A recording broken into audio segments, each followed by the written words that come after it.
Siempre creí que el amor de una madre era suficiente para mantener unida a una familia. Me equivoqué. Tenía 61 años cuando encontré el sobre. No estaba escondido en un cajón secreto ni detrás de un cuadro. Estaba sobre la mesa del comedor, entre el correo ordinario y una factura del agua. Como si no importara. Como si yo no fuera a verlo. Pero lo vi, y desde ese momento, nada volvió a ser igual. Mi nombre es Elena, no el nombre completo, no el apellido, solo Elena. Porque en esta historia, los nombres cambian, pero el dolor no. Llevaba 38 años casada con Rodrigo, 38 años de madrugadas juntos, de hijos criados, de enfermedades superadas, de cuentas ajustadas cuando el dinero no alcanzaba, 38 años construyendo algo que yo creía sólido. El sobre estaba a nombre de él, pero yo lo abrí. No sé por qué lo hice. Tal vez fue el instinto, tal vez fue el cansancio acumulado de años sintiendo que algo no encajaba. Tal vez fue que esa mañana Rodrigo se había ido muy temprano sin decirme a dónde. Adentro había un estado de cuenta bancario, una cuenta que yo nunca había visto. El saldo, $94,000. Me senté. Las piernas no me respondieron. $94,000, en una cuenta que llevaba abierta, según la fecha del primer movimiento, casi 12 años. 12 años. Mientras yo cosía ropa ajena para pagar las mensualidades del colegio de nuestra hija menor, mientras yo vendía tamales en las fiestas del barrio para ayudar con los gastos de la casa. Mientras yo le decía a mis hijos que no había dinero para los zapatos nuevos. 12 años. Guardé el sobre.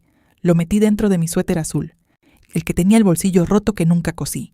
Lo llevé al cuarto y lo puse debajo del colchón, en mi lado, el lado donde yo dormía. Después fui a la cocina y preparé el desayuno como todos los días. No lloré, todavía no. Rodrigo llegó al mediodía. Traía una bolsa de pan dulce, como hacía a veces cuando quería que yo estuviera de buen humor. Me dio un beso en la mejilla y preguntó qué había de almorzar. Lo miré de verdad, como hacía mucho tiempo no lo hacía. Vi un hombre de 64 años, un poco gordo, con el pelo blanco en las sienes, manos grandes, una cicatriz pequeña en el mentón que le quedó de un accidente cuando tenía 30 años.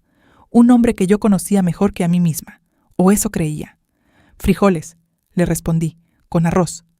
Perfecto, dijo él, y se sentó a revisar su teléfono. Eso fue todo. Y esa noche no pude dormir. Esperé a que Rodrigo se quedara dormido, que siempre tardaba poco, y saqué el estado de cuenta. Lo leí 3 veces. Cada movimiento, cada depósito. Había entradas regulares, cada mes, por cantidades que iban desde los $800 hasta los $2,000. Constantes, ordenadas, como un sueldo. Pero Rodrigo ganaba su sueldo en la empresa constructora donde trabajaba desde hacía 20 años. Ese dinero llegaba a nuestra cuenta conjunta.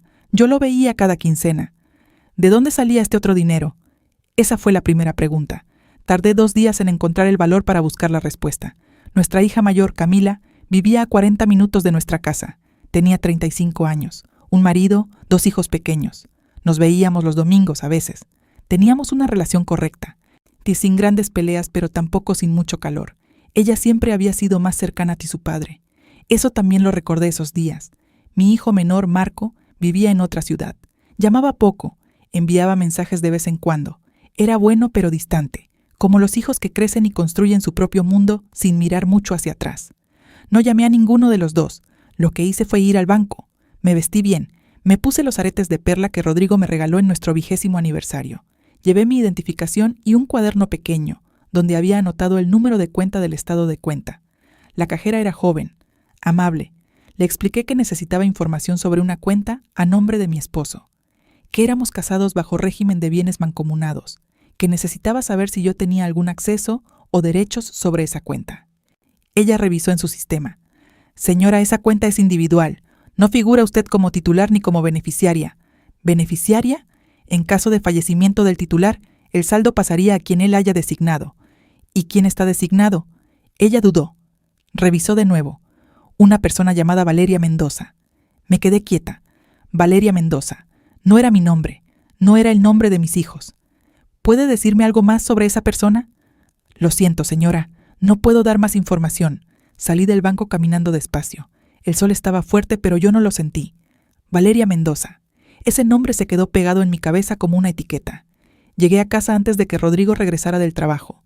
Me senté en la silla de la cocina, la misma donde me había sentado toda la vida para pelar papas, para revisar las tareas de los niños, hila para esperar que la olla hirviera. Y pensé, no con rabia todavía, con una especie de frío. Esa noche, cuando Rodrigo estaba en el baño, tomé su teléfono de la mesa de noche. Tenía contraseña. Siempre la había tenido. Yo nunca se la había pedido porque nunca había sentido necesidad.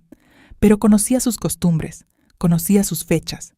Probé con el año de nacimiento de su madre. No. Probé con la fecha de nuestra boda. No. Probé con la fecha de nacimiento de Camila. Entró. Tuve menos de 2 minutos antes de que él saliera del baño. No busqué mucho. Fui directo a los mensajes. Había una conversación reciente con un número que no tenía nombre guardado. Solo el número. Los últimos mensajes eran de esa misma semana. El último mensaje enviado por Rodrigo esa tarde decía: «Todo está en orden. Habla con el licenciado Fuentes para lo de la firma». La respuesta de ese número sin nombre decía: «¿Y si ella se entera antes?». Rodrigo había respondido: «No se va a enterar. Ella nunca revisa nada». Puse el teléfono en su lugar exacto. Me metí a la cama. Cuando Rodrigo salió del baño y se acostó a mi lado, yo ya tenía los ojos cerrados. «¿Dormida?», preguntó en voz baja. No respondí. Él apagó la luz, y en la oscuridad escuché cómo su respiración se volvía lenta, tranquila, la respiración de alguien que duerme sin culpa. Yo no dormí nada esa noche. Ella nunca revisa nada. Esa frase era la más dolorosa. Más que el dinero, más que el nombre desconocido, más que los 12 años. Porque era verdad. Yo nunca había revisado nada. Había confiado, había trabajado, había criado.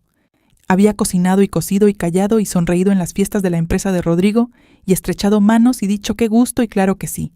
Y Rodrigo me contó cuando en realidad Rodrigo no me contaba nada. Nada. Al día siguiente Rodrigo se fue a trabajar como siempre. Me dio el beso en la mejilla. Dijo que llegaría a las 7. Yo esperé 15 minutos. Después llamé a mi prima Dolores. Dolores era abogada. O había estudiado Derecho, al menos. Trabajaba en una notaría desde hacía años. No éramos muy cercanas, pero ella siempre había sido la persona más inteligente de nuestra familia y yo lo sabía. «Necesito verte», le dije. «Hoy. Es importante». Hubo una pausa breve. «¿Estás bien?». «Todavía sí», respondí. «Pero necesito que me expliques algunas cosas antes de que deje de estarlo. Quedamos en vernos esa tarde en una cafetería que ella conocía, lejos de mi barrio. Colgué el teléfono. Me miré las manos sobre la mesa, manos de 61 años, manos que habían trabajado mucho, manos que habían cargado cosas pesadas sin quejarse. Ya era tiempo de que esas manos dejaran de cargar solas. Tomé mi bolso. Metí adentro el estado de cuenta, mi identificación, el cuaderno con las anotaciones y algo más que había guardado esa mañana. Una fotografía pequeña que encontré en el bolsillo interno de la chaqueta vieja de Rodrigo, la que él ya no usaba y yo había sacado para donar.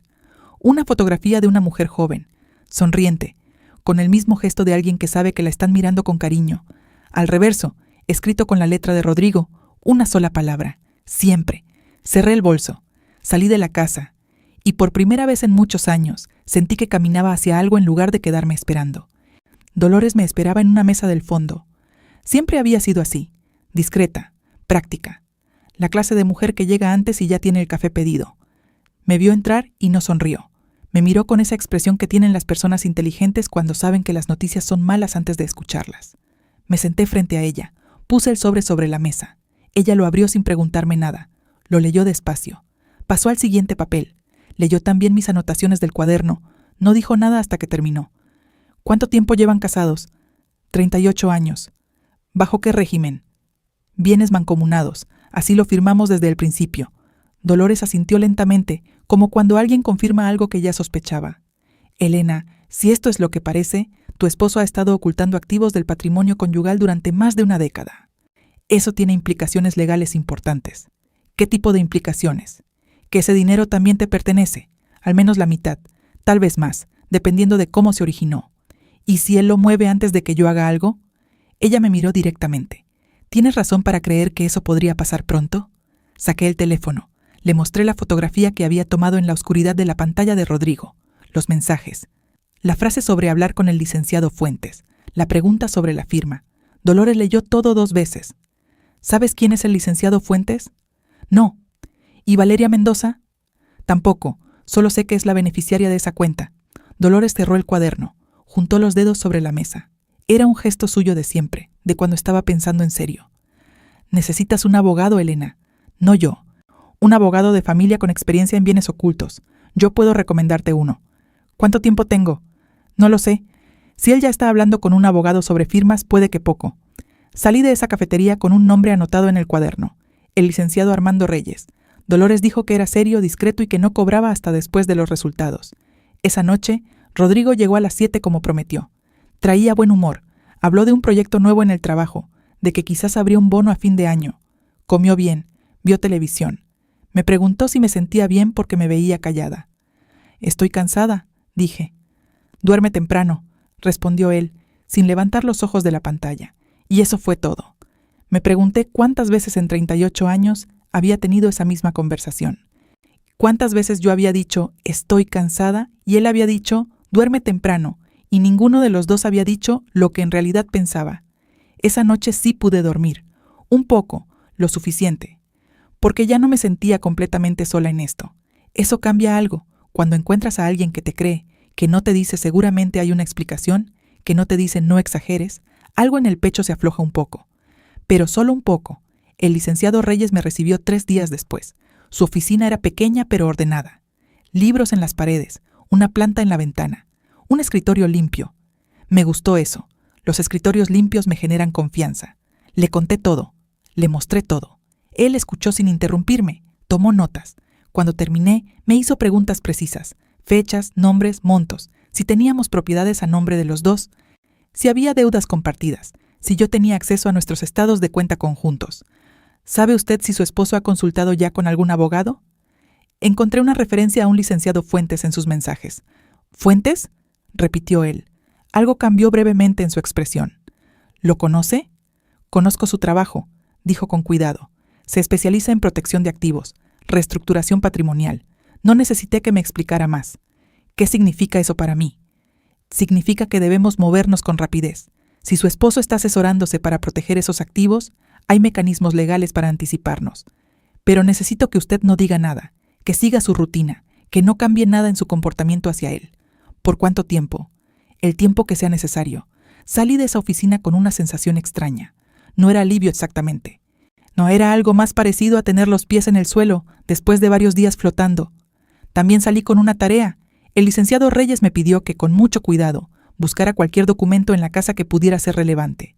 Escrituras, contratos, recibos, pólizas de seguro, todo lo que encontrara. Con discreción absoluta, repitió, sin que él lo note. Esa noche, mientras Rodrigo dormía, empecé a buscar. Antes de continuar, si esta historia te está llegando al pecho, dale like, porque lo que Elena encontró esa noche cambia todo. Yo conocía cada rincón de esa casa. 38 años viviendo en el mismo espacio te enseñan dónde guarda cada persona sus secretos, o dónde cree que los guarda. Rodrigo tenía un archivero de metal en el cuarto que usábamos como estudio. Siempre había estado con llave. Yo nunca había preguntado por esa llave porque nunca había sentido necesidad. Pero esa noche busqué. Revisé el cajón de su buró. Nada. Revisé el bolsillo interno de su chaqueta favorita. Solo un recibo de gasolina.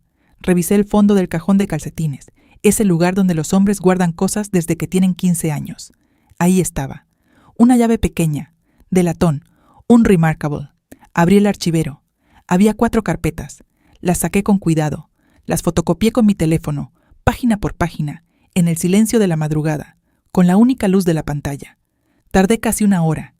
Cuando terminé, volví a poner todo exactamente como estaba. La llave en el mismo lugar, el cajón cerrado. Me fui a la cama. No revisé las fotos esa noche. Las guardé en una carpeta oculta del teléfono, protegida con contraseña, una que Rodrigo nunca conocería.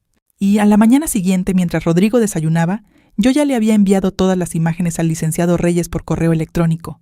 Rodrigo me preguntó si había café. Sí, le dije. Está recién hecho. Me sonrió. Ese smile de siempre, el de 38 años. Fácil, automático. Yo le devolví la sonrisa, y en ese momento entendí algo que antes no había podido nombrar. El silencio también puede ser una forma de poder, si sabes qué hay detrás de él. El licenciado Reyes me llamó al día siguiente. Usé los audífonos y contesté en el patio, fingiendo regar las plantas. Señora Elena, lo que me envió es importante. Hay una escritura de un terreno. Está a nombre de su esposo únicamente, pero fue adquirido durante el matrimonio, lo que lo convierte en bien conyugal independientemente de cómo aparezca registrado. ¿Un terreno? ¿Dónde? Sin, a las afueras, zona de desarrollo, según la fecha de compra, hace 8 años. 8 años. Recordé ese periodo. Habíamos tenido un año difícil. Los negocios de Rodrigo habían estado complicados, decía él. Habíamos recortado gastos. Yo había dejado de ir a la peluquería. Habíamos cancelado unas vacaciones que los niños esperaban. No hay dinero, había dicho Rodrigo ese año. Hay que apretarse. Y yo me apretó. ¿Cuánto vale ese terreno ahora? Pregunté, con la voz muy quieta. El licenciado Reyes mencionó una cifra. Las tijeras se me cayeron al suelo. Señora Elena, aquí estoy, dije. Sigo aquí. Esa tarde Camila me llamó por teléfono. Algo inusual. Ella no llamaba entre semanas sin razón. Mamá, ¿cómo estás? Bien, mija. ¿Y tú? Una pausa pequeña, casi imperceptible, pero yo ya estaba aprendiendo a escuchar las pausas. Bien. Oye, papá me dijo que tal vez van a hacer unos cambios en los papeles de la casa, que es algo de trámites. ¿Tú ya sabías? El mundo se detuvo un segundo. ¿Qué papeles de la casa? Pregunté con la misma voz tranquila de siempre. No sé bien, algo de que quería ordenar las cosas, por si acaso. Ya sabes cómo es él de precavido. Sí, dije, ya sé cómo es él. ¿Estás bien, mamá? Te noto rara. Estoy cansada, mija. Ya hablamos. Colgué. Me quedé parada en el patio con el teléfono en la mano y las tijeras en el suelo. Camila sabía algo, o le habían dicho algo, o la estaban usando para preparar el terreno. No quise pensar en esa última posibilidad todavía, pero el hecho era que Rodrigo ya estaba moviendo piezas. La casa, los papeles, los trámites. Llamé al licenciado Reyes de inmediato. Necesito que se mueva rápido, le dije. Más rápido de lo que habíamos planeado. ¿Qué pasó? Se lo expliqué. Escuchó. Bien, dijo al fin. Mañana presentamos la medida cautelar. Eso congela cualquier movimiento sobre los bienes conyugales mientras dura el proceso. ¿Rodrigo se va a enterar? Sí, cuando la notificación llegue a su nombre. ¿Cuándo será eso? Depende del juzgado. Puede ser en 3 días. Puede ser en una semana. 7 días más de desayunos normales, de besos en la mejilla, de cómo estuvo tu día y de hay frijoles con arroz. 7 días más siendo la mujer que nunca revisa nada. Esa noche Rodrigo llegó silbando. Trajo flores, rosas amarillas mis favoritas. Las puso en la mesa del comedor con un gesto amplio, como quien hace un regalo importante. ¿Qué celebramos? Pregunté. Nada especial, dijo él. Solo tenía ganas de traerte algo bonito. Lo miré. Las flores, la sonrisa fácil, la conciencia limpia de alguien que cree que todo está bajo control. Gracias, dije. Son preciosas. Las puse en agua, las coloqué en el centro de la mesa, y mientras cenábamos, con las rosas amarillas entre los dos, yo pensé en el licenciado Reyes, en las carpetas fotografiadas, en el terreno, en la cuenta bancaria, en el nombre que yo no conocía. Pensé en todo eso, y sonreí, porque a veces la mejor defensa es que el otro siga creyendo que tú no sabes nada. Esa noche, cuando ya estaba dormida, escuché el teléfono de Rodrigo vibrar. 1 vez, 2 veces. Él no se despertó, o fingió no despertarse. Yo no me moví, pero a la mañana siguiente, cuando él estaba en el baño, tomé el teléfono. El mensaje era del número sin nombre. Decía solamente: Fuentes dice que hay un problema. Alguien preguntó en el banco. Puse el teléfono en su lugar. Me fui a la cocina. Puse a calentar el café. Ya sabían que yo había preguntado. Ese día no salí de la casa. No porque tuviera miedo, sino porque necesitaba pensar con claridad, y pensar con claridad requería estar quieta. Me senté en la silla del patio, la vieja de mimbre que había comprado en un mercado hace 15 años. Me serví el café. Escuché los mismos pájaros de siempre, en los mismos árboles de siempre, todo igual afuera, todo diferente adentro. Rodrigo se había ido sin notar nada, o sin mostrar que notó algo. Con él ya no podía estar segura de cuál era cuál. El mensaje era claro. Sabían que yo había preguntado en el banco. La pregunta era, ¿qué iban a hacer con esa información? Y la otra pregunta, la más incómoda, ¿cuántas personas estaban involucradas en esto además de Rodrigo? Llamé al licenciado Reyes a las 9 de la mañana. Le leí el mensaje de memoria. Lo había repetido mentalmente tantas veces que ya lo tenía grabado. Hubo un silencio breve al otro lado. ¿Usted tocó el teléfono? Lo tomé y lo devolví, como las otras veces. Bien. Escúcheme con atención, señora Elena. Esto cambia el ritmo. Si ellos saben que usted está investigando, pueden intentar actuar antes de que nosotros presentemos la cautelar. Necesito que hoy mismo me confirme una cosa.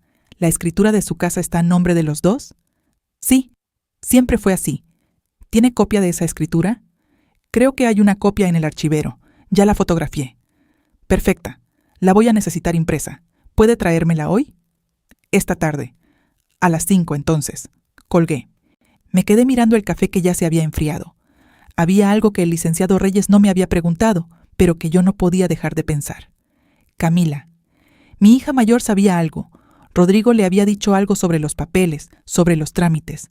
Eso no era accidental. Rodrigo no hacía nada sin razón. ¿La estaba usando como mensajera sin que ella lo supiera? ¿O Camila sabía más de lo que aparentaba? Esa era la pregunta que yo menos quería hacerme, porque Camila era mi hija. 35 años. La niña que yo había cargado en brazos cuando era pequeñita y lloraba por las noches.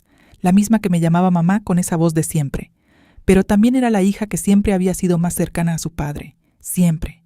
Desde pequeña. Las conversaciones largas con Rodrigo en el patio. Las bromas entre los dos que yo no terminaba de entender. La forma en que ella lo defendía cuando yo, en alguna discusión rara, intentaba decir algo. Papá tiene razón, mamá. No exageres. ¿Cuántas veces había escuchado esa frase? No quise llegar a conclusiones todavía, pero guardé la pregunta en un lugar cuidadoso de la mente, como se guarda algo frágil que podría romperse si lo aprietas demasiado. Esa tarde fui donde el licenciado Reyes. Le llevé las impresiones. Las revisó con calma, comparando con lo que ya tenía en su expediente. Bien, dijo al fin. Mañana presentamos todo, la cautelar sobre la casa, sobre el terreno y sobre la cuenta individual. Una vez que el juez la apruebe, ninguno de los dos puede mover esos bienes sin autorización judicial.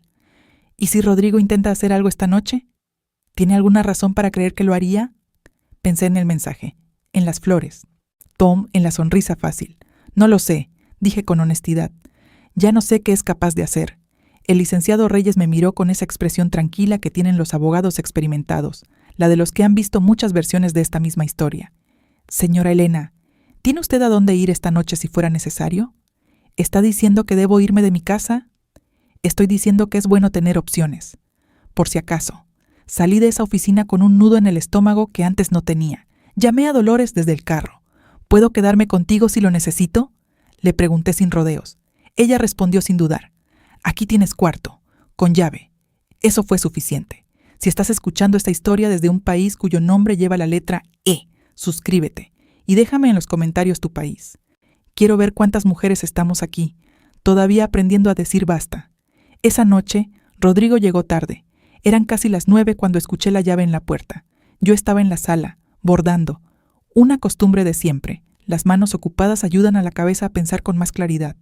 Él entró, me saludó, dijo que había tenido una reunión larga. Fue directo al baño, después a la cocina. Se calentó lo que había dejado en el refrigerador. Normal, todo completamente normal. Pero algo en sus movimientos era diferente esa noche. Más rápido, más contenido, como alguien que está controlando cada gesto conscientemente. Yo seguí bordando. Oye, dijo él, sentándose frente a mí con el plato en la mano. Camila me dijo que te llamó ayer. Sí, me llamó. ¿De qué hablaron? De los niños, de cómo están, cosas de siempre. Rodrigo masticó despacio. Me miró de una forma que intentaba parecer casual, pero que no lo era. ¿No te mencionó nada sobre unos trámites que quiero hacer? Aquí estaba. Respiré normal. Seguí bordando. Algo mencionó, que querías ordenar unos papeles.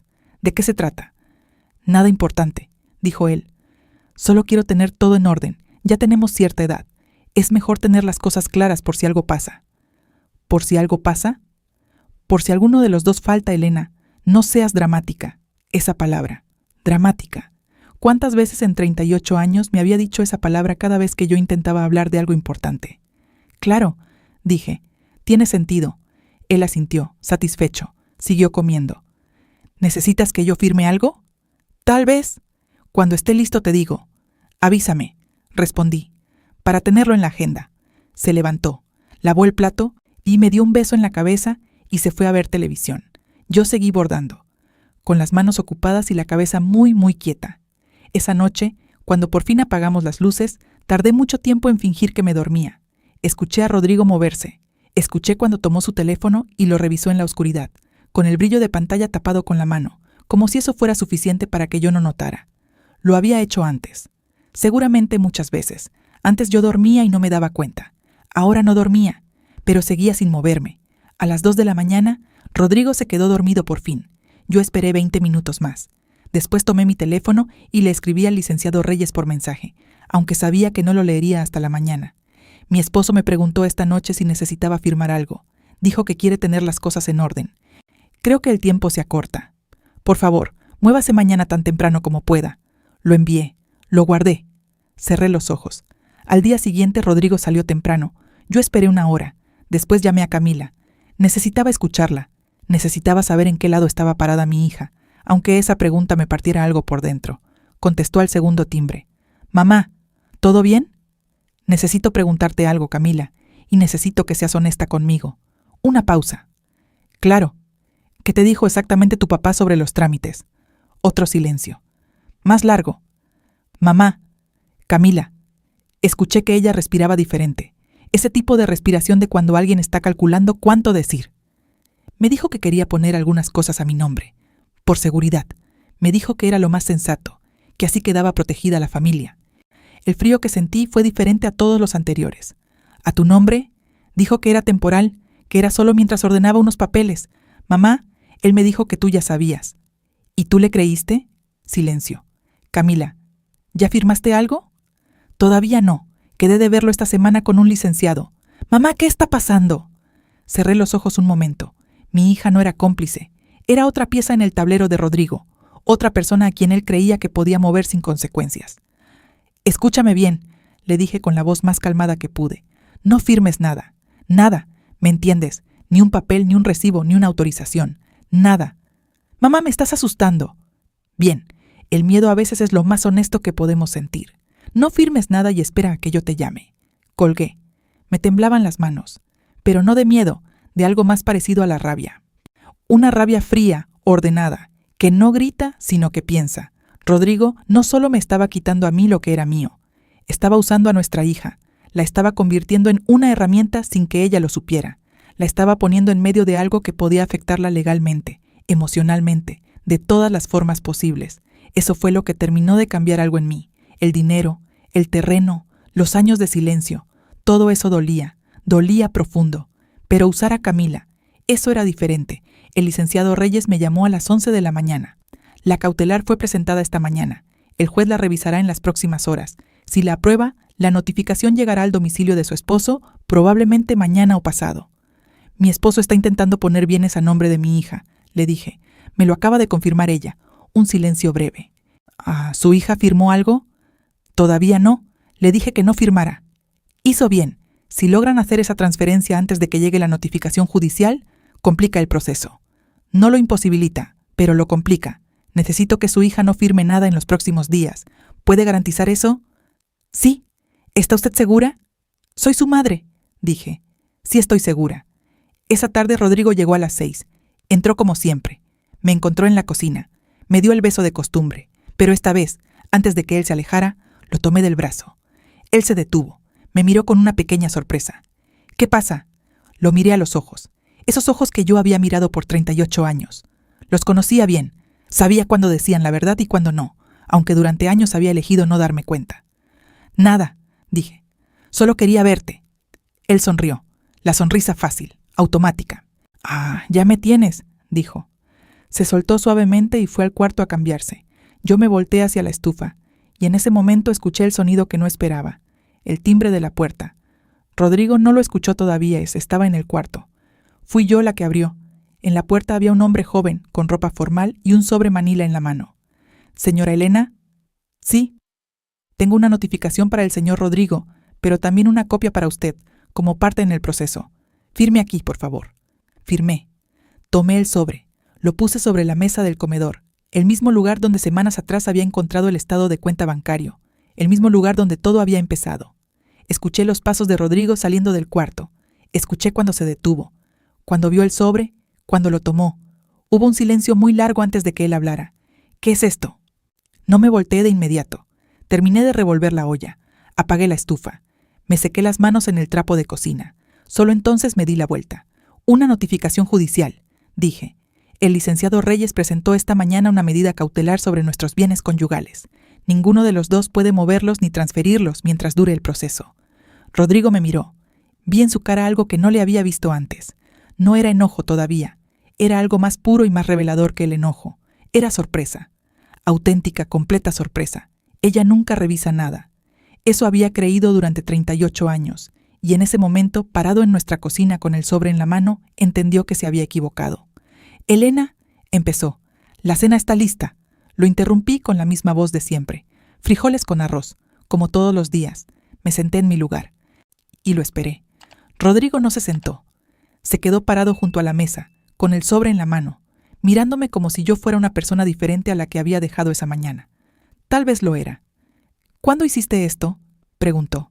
La voz baja, controlada, ese tono que usaba cuando intentaba no mostrar que estaba perdiendo el control. Cuando fue necesario. Elena, esto es un malentendido. Yo solo estaba ordenando algunas cosas, para proteger a la familia. Lo sé, dije. Camila me contó. Algo cruzó su cara, rápido, casi imperceptible. Ella no entiende bien el contexto. Yo tampoco lo entendía, respondí. Pero fui aprendiendo. Rodrigo puso el sobre la mesa. Se sentó frente a mí. Juntó las manos. Respiró profundo, como alguien que está organizando un discurso que lleva tiempo preparando sin saber cuándo lo iba a necesitar. Escúchame.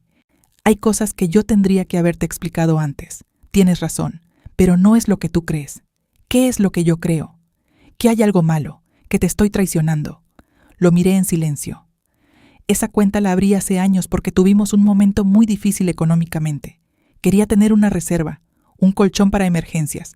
No te lo dije porque no quería que te preocuparas. 12 años, Rodrigo. El tiempo pasó y nunca encontré el momento de explicártelo. El terreno, dije. Una pausa. ¿Qué terreno? El que compraste hace 8 años.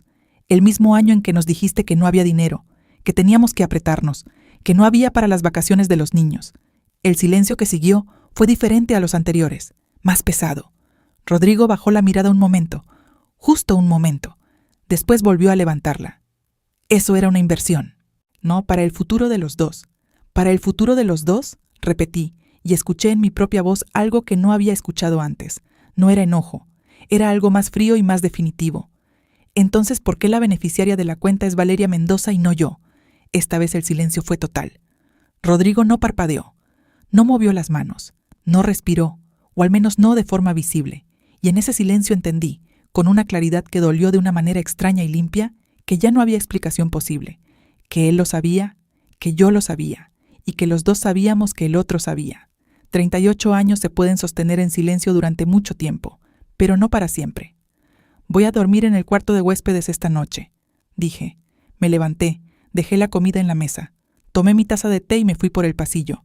Rodrigo no dijo nada, no me detuvo, no llamó mi nombre, y eso, de alguna manera, fue la confirmación más grande de todo. Dormí esa noche, profundo incluso. Hay algo en el cuerpo que se rinde cuando ya no tiene que fingir, cuando el esfuerzo de mantener una mentira compartida finalmente se termina. No era paz, era agotamiento honesto, que es diferente. A la mañana siguiente, Rodrigo ya no estaba cuando me desperté. Había una taza de café frío sobre la mesita de la cocina, la suya. Ni siquiera había desayunado. Revisé el cuarto. Su ropa seguía ahí, su cepillo de dientes, todo en su lugar. Solo él no estaba. A las 10 de la mañana me llamó desde un número que no conocía. «Estoy en casa de mi hermano», dijo sin saludo previo. «Bien, necesitamos hablar, Elena, como adultos. Estoy hablando como adulta, por eso tengo un abogado». «¿Por qué llegaste a eso sin decirme nada primero?» Estuve a punto de reírme, no de manera divertida, de esa forma que sale cuando algo es tan absurdo que el cuerpo no sabe cómo responder. «Rodrigo, tú llevabas 12 años sin decirme nada. Yo llevé 2 semanas». Un silencio. «Eso no es justo». «No», concordé. «No lo es. Nada de esto lo es». Colgué. Me serví el café. Me senté en la silla del patio. Los mismos pájaros, los mismos árboles, el mismo sol de siempre, todo igual afuera. Y yo, diferente adentro. En los días que siguieron, la casa se convirtió en un lugar extraño. Rodrigo regresó al tercero día. Lo hizo sin avisar, con una maleta pequeña, y se instaló en el cuarto de huéspedes sin decir mucho. Comíamos en horarios distintos. Nos cruzábamos en el pasillo y nos saludábamos con monosílabos. Como 2 personas que comparten un hotel y no tienen nada más en común. Era doloroso de una manera silenciosa, no de la manera de las películas, con gritos y platos rotos. De esa otra manera, más quieta y más real, que no tiene música de fondo ni nadie mirando. Camila llamó 3 veces esa semana. Las 2 primeras veces no contesté. No porque no quisiera hablar con ella, sino porque necesitaba estar lista para esa conversación. Necesitaba tener las palabras correctas, no las palabras de la rabia ni las de la tristeza, sino las de la verdad.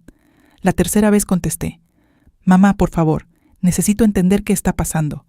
«Ven a verme», le dije, en persona, sin avisarle a tu padre. Vino al día siguiente. La vi llegar desde la ventana.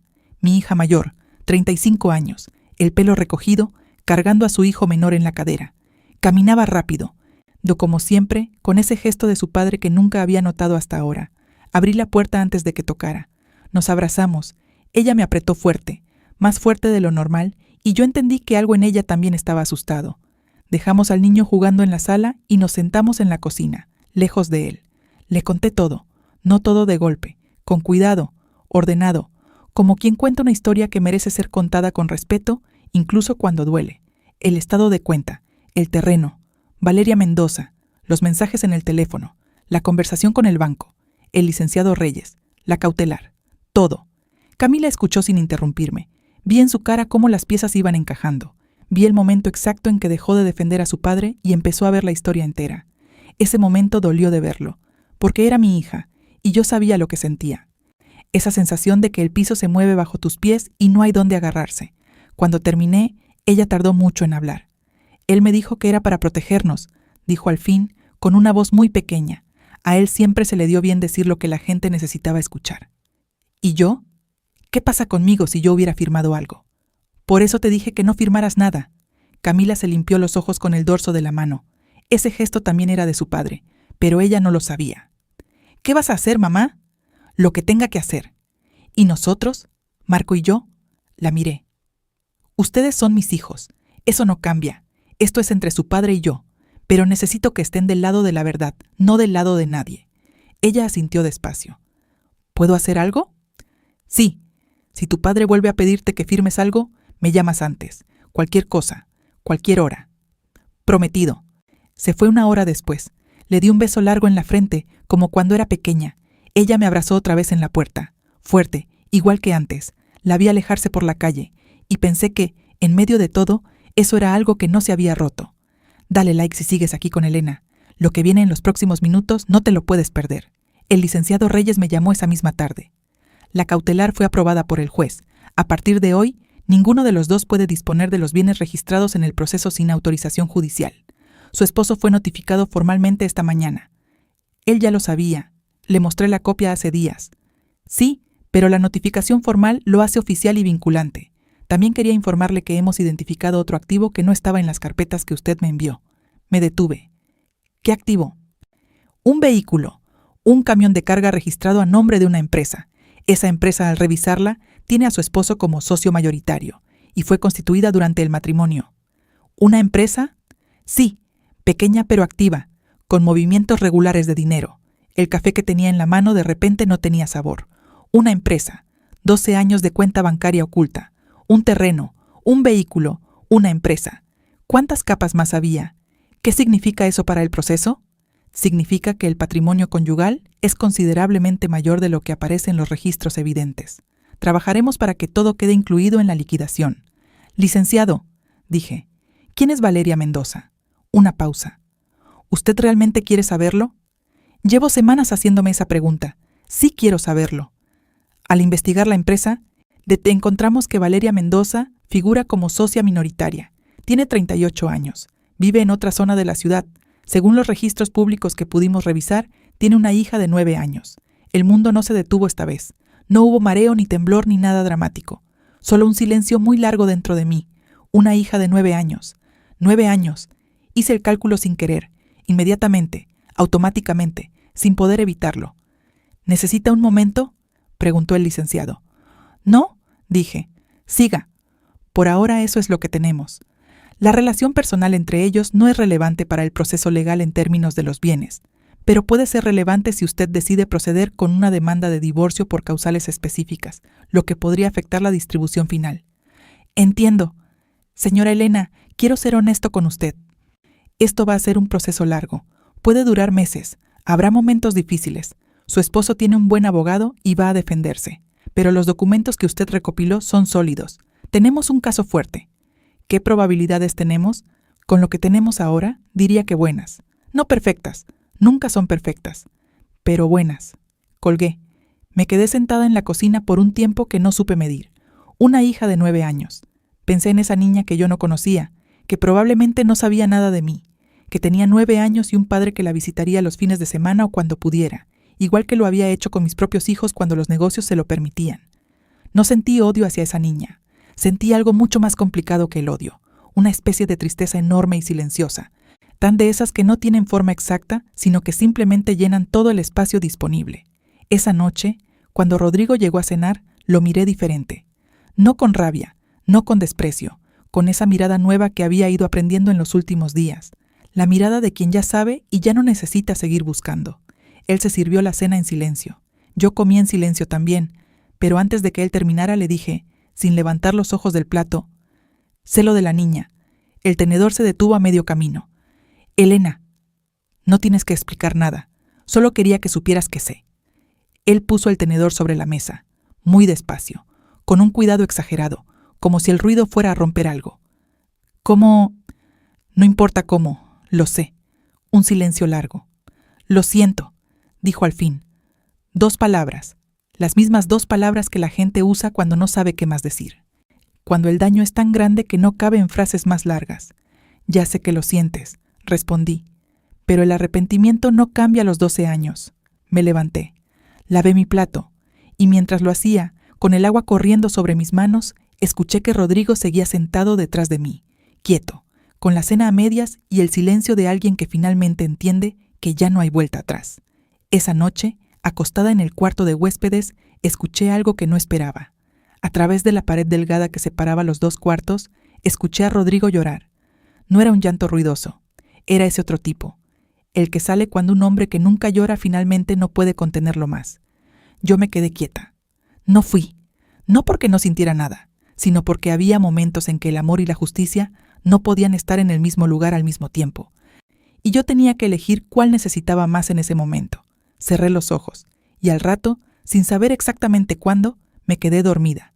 A la mañana siguiente temprano, antes de que Rodrigo se despertara, me senté en la silla del patio con el café, los pájaros, los árboles, el sol entrando despacio.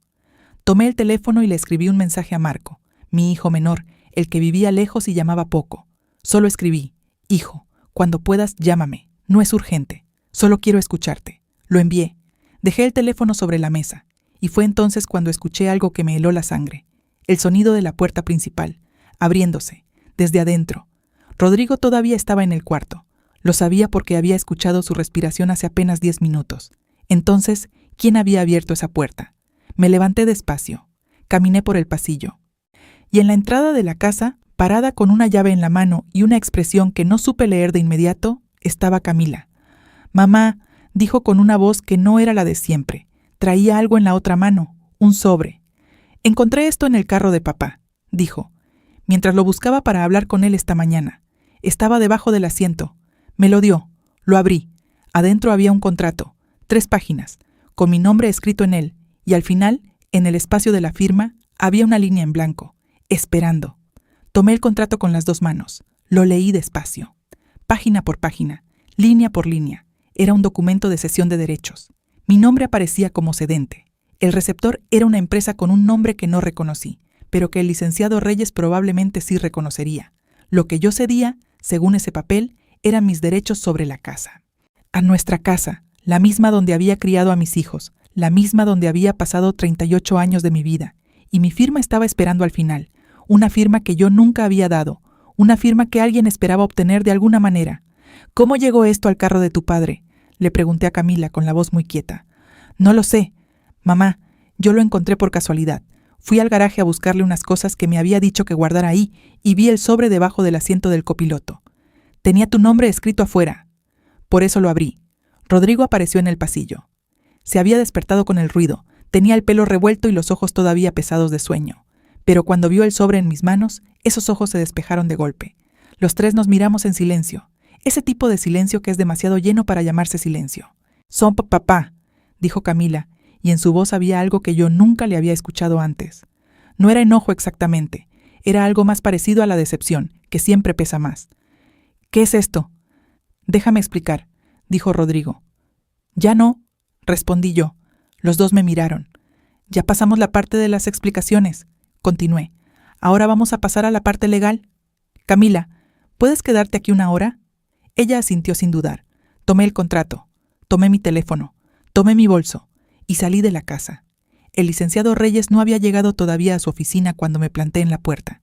Esperé en la banqueta, con el sobre bajo el brazo, viendo pasar la gente de la mañana, los que iban al trabajo, los que llevaban niños al colegio, todos con sus propias historias, ninguno sabiendo nada de la mía. A las 8:15 llegó el licenciado. Me vio y no preguntó nada. Solo abrió la puerta. Le di el contrato, lo leyó de pie, con el abrigo todavía puesto. Cuando terminó, me miró. ¿De dónde salió esto? Del carro de mi esposo. Lo encontró mi hija esta mañana. ¿Usted firmó algo? No. ¿Alguien le pidió que firmara? Anoche me dijo que tal vez necesitaría mi firma para unos trámites. Nada específico. Creo que estaba preparando el terreno. El licenciado Reyes dejó el contrato sobre su escritorio con un cuidado que era en realidad contención. Señora Elena, esto es un intento de disposición de bien conyugal sin consentimiento real. Usted no firmó, lo que significa que el documento no tiene validez. Pero el hecho de que existiera y estuviera listo para firmar nos dice que había una intención clara de actuar antes de que la cautelar tuviera efecto completo. ¿Qué hacemos con esto? Lo agregamos al expediente y le recomiendo que hoy mismo iniciemos formalmente la demanda de divorcio. Ya tenemos suficiente. Me senté en la silla frente a su escritorio. Divorcio. La palabra era pequeña para todo lo que contenía. 38 años en una palabra de 3 sílabas. Hágalo, dije. Volví a casa 2 horas después. Rodrigo ya no estaba. Camila me dijo que se había ido sin decir a dónde, con una maleta más grande que la de la vez anterior. Nos sentamos juntas en la cocina. Le hice café. Le conté lo del contrato, lo que significaba, lo que el licenciado Reyes iba a hacer. Ella escuchó todo sin interrumpir. Cuando terminé, dijo, ¿Cómo estás tú, mamá? No el proceso. Tú. Me quedé callada un momento. Era una pregunta simple, pero nadie me la había hecho en semanas. Todos preguntaban por los papeles, por los bienes, por los plazos. Nadie había preguntado por mí. Estoy cansada, dije al fin, pero es un cansancio diferente al de antes.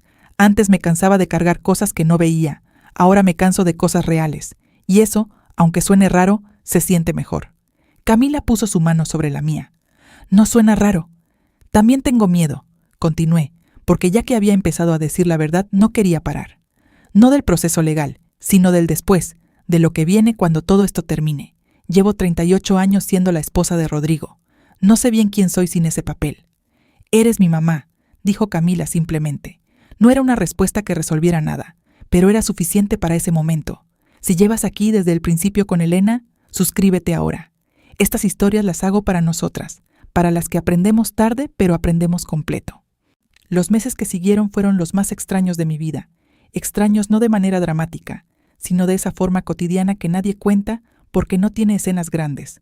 Solo días, uno detrás del otro, con sus pequeñas victorias y sus pequeños retrocesos. Rodrigo contrató al licenciado Fuentes, como era de esperarse. Hubo reuniones en juzgados, papeles que llegaban y papeles que se enviaban, fechas que se posponían y fechas que se cumplían.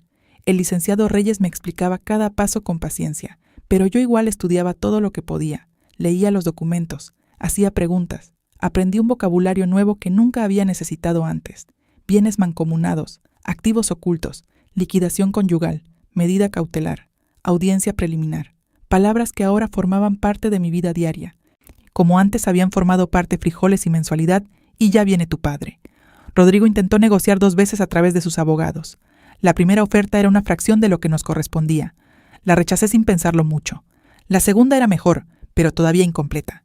La rechacé también, siguiendo el consejo del licenciado Reyes, que para entonces ya tenía documentados todos los activos, incluyendo la empresa, el terreno y los movimientos de la cuenta bancaria de 12 años. Tiene usted una posición fuerte, me repetía él. No ceda por cansancio. Y hubo momentos en que el cansancio era real. Noches en que me preguntaba si valía la pena seguir. Si no sería más fácil firmar cualquier cosa y terminar. En esos momentos llamaba a Dolores, o hablaba con Camila, o simplemente me sentaba en la silla del patio con el café y los pájaros y el sol, y me recordaba a mí misma que había pasado décadas eligiendo el camino fácil, y que el camino fácil me había traído exactamente hasta aquí. Marco vino a verme el 3er mes. Llegó en autobús desde su ciudad, con una mochila pequeña, y esa cara suya de siempre, tan parecida a la mía, que a veces me dolía mirarlo. Nos sentamos en el patio los 2 solos. Él no hizo muchas preguntas. No era su estilo, pero me escuchó. Y cuando terminé de contarle lo esencial, dijo, «Mamá, ¿por qué no nos dijiste antes que las cosas estaban mal?» «Porque no lo sabía yo misma». ¿Cómo no ibas a saberlo? Pensé en cómo explicárselo. Cuando llevas mucho tiempo en algo, aprendes a no ver ciertas cosas. No porque seas tonta, sino porque verlas tiene un costo muy alto y el cerebro decide protegerte, hasta que un día ya no puede. Marco me miró con esos ojos oscuros que eran tan míos. ¿Y ahora puedes verlo? Ahora veo todo, dije. Se quedó 4 días. Arregló unas cosas en la casa que llevaban tiempo descompuestas. La llave del baño que goteaba, la bisagra de la puerta del jardín, una gotera pequeña en el techo de la cocina que yo había aprendido a ignorar. El último día, antes de irse, me abrazó en la puerta. «Llámame más», le dije. «Prometido», respondió. Y esta vez le creí. La audiencia final fue un martes. Me puse ropa seria, los aretes de perla otra vez, los del 20º aniversario, no por sentimentalismo, sino porque eran míos y tenía derecho a usarlos cuando quisiera. Rodrigo llegó con el licenciado Fuentes. Me vio desde el otro lado del pasillo del juzgado. Nos miramos un momento. Se veía mayor, más delgado. Algo en su postura era diferente, menos seguro, como un hombre que ha estado cargando algo pesado y todavía no encuentra dónde ponerlo. Yo aparté la mirada, no por odio, sino porque ya no necesitaba mirar ahí. La audiencia duró 3 horas. Habló el licenciado Fuentes, habló el licenciado Reyes, habló el juez. Se presentaron documentos, se respondieron preguntas.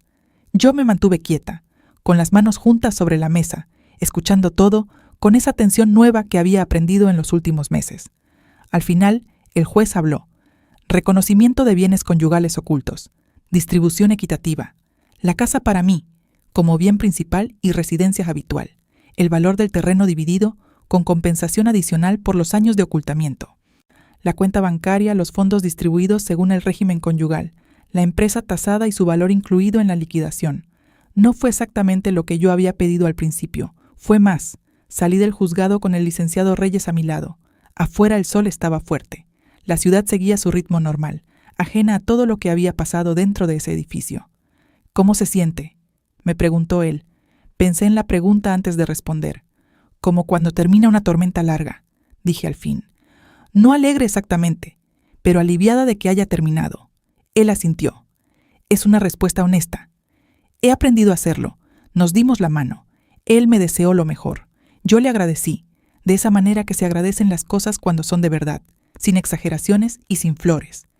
Caminé hasta el carro sola. Me senté adentro, y ahí, finalmente, sí lloré. No de tristeza, o no solo de tristeza, sino de todo lo acumulado. De los 38 años, de las noches sin dormir, del sobre en la mesa, de los frijoles con arroz y los besos en la mejilla y las flores amarillas, y ella nunca revisa nada. Lloré por la mujer que había sido durante tanto tiempo, por lo que no había visto cuando podría haberlo visto, por los años que no volvían, y también lloré por algo diferente, por la mujer en que me había convertido en esos meses, la que buscó la llave, la que fue al banco, la que llamó a Dolores, la que no firmó, la que no cedió por cansancio. Esa mujer también merecía sus lágrimas. Cuando terminé, me limpié la cara, encendí el carro y manejé a casa. Esa noche, Camila vino con los niños. Marco llamó desde su ciudad justo cuando estábamos cenando, como si lo hubiera sentido. Comimos juntos, o casi juntos, unos presentes y uno a través del teléfono puesto sobre la mesa. Los niños de Camila corrían por la sala sin entender nada de lo que había pasado, que es exactamente como debe ser cuando tienes 5 y 7 años. Camila y yo lavamos los platos juntas después. «¿Qué vas a hacer ahora?», me preguntó. «No lo sé todavía», respondí con honestidad, y eso, curiosamente, no me asusta. Ella me miró. «¿Antes te asustaba no saber?». «Antes me aterraba. Toda mi vida organicé todo alrededor de la certeza, la casa, el horario, la rutina, todo controlado para no tener que enfrentar las preguntas grandes. ¿Y ahora? Ahora ya enfrenté la pregunta más grande que tenía, y sobreviví». Camila sonrió, una sonrisa pequeña, de las de verdad. «Siempre fuiste más fuerte de lo que parecías, mamá». «No», la corregí. «No fui más fuerte de lo que yo misma creía, que es diferente. Han pasado 8 meses desde esa noche en el juzgado. Sigo viviendo en la casa, la misma casa de siempre, con la silla de mimbre en el patio y los pájaros en los árboles y el sol de las mañanas. Pero todo se siente diferente, no en el sentido de que sea un lugar nuevo, sino en el sentido de que ahora es completamente mío. No a medias, no compartido con alguien que llevaba años construyendo otra vida en paralelo. Mío. Rodrigo y yo no hablamos mucho. Cuando es necesario, por asuntos de los hijos, lo hacemos con educación, sin odio, sin calidez tampoco, con esa distancia respetuosa de dos personas que se conocieron profundamente y ya no se conocen en absoluto. No sé nada de Valeria Mendoza. No busques saber. Esa historia no es mía para contarla. Y lo que sí sé es que tengo 62 años ahora, y que por primera vez en muchos siento que esos años me pertenecen. Empecé a tomar clases de bordado en grupo, los miércoles, no porque no supiera bordar, sino porque quería salir de la casa con un propósito que fuera solo mío. Las mujeres del grupo son de distintas edades, algunas más jóvenes, algunas mayores. Ninguna sabe mi historia completa, pero todas tenemos historias. Se nota en la manera en que escuchan cuando alguien habla. Dolores y yo nos vemos más seguido ahora. Tomamos café los viernes cuando ella puede. Hablamos de cosas importantes y de cosas sin importancia, que es la combinación correcta para una amistad de verdad. Marco llama los domingos, sin falta, como prometió. Camila viene con los nietos cada 2 semanas. Los domingos que Marco no puede venir en persona, te viene en videollamada y los niños le muestran sus dibujos a través de la pantalla. No es la familia que yo imaginé cuando era joven. Es diferente. Más pequeña en algunas maneras, más honesta en todas. Y me pregunto a veces, sentada en la silla del patio con el café en las manos, ¿qué hubiera pasado si yo nunca hubiera abierto ese sobre? Si lo hubiera dejado sobre la mesa entre el correo ordinario y la factura del agua. Si hubiera seguido siendo la mujer que nunca revisa nada. Y la respuesta siempre es la misma. Que gracias a que lo abrí, encontré algo que llevaba décadas perdido sin saber que lo había perdido. A mí misma, si llegaste hasta aquí, gracias. No es poca cosa. Esta historia es larga porque las historias de verdad lo son. No se resuelven en 5 minutos y no tienen finales perfectos, pero tienen finales honestos, y a veces eso es más que suficiente. Si esta historia te tocó algo por dentro, déjame tu comentario. Cuéntame qué sentiste. Cuéntame si conoces a alguien como Elena. Cuéntame si tú eres Elena, porque yo hago estas historias para las que saben guardar silencio cuando hay que guardarlo y también para las que finalmente aprendieron a hablar. Y si todavía no te has suscrito, hazlo ahora, para que la próxima historia también te llegue. Aquí seguimos, juntas.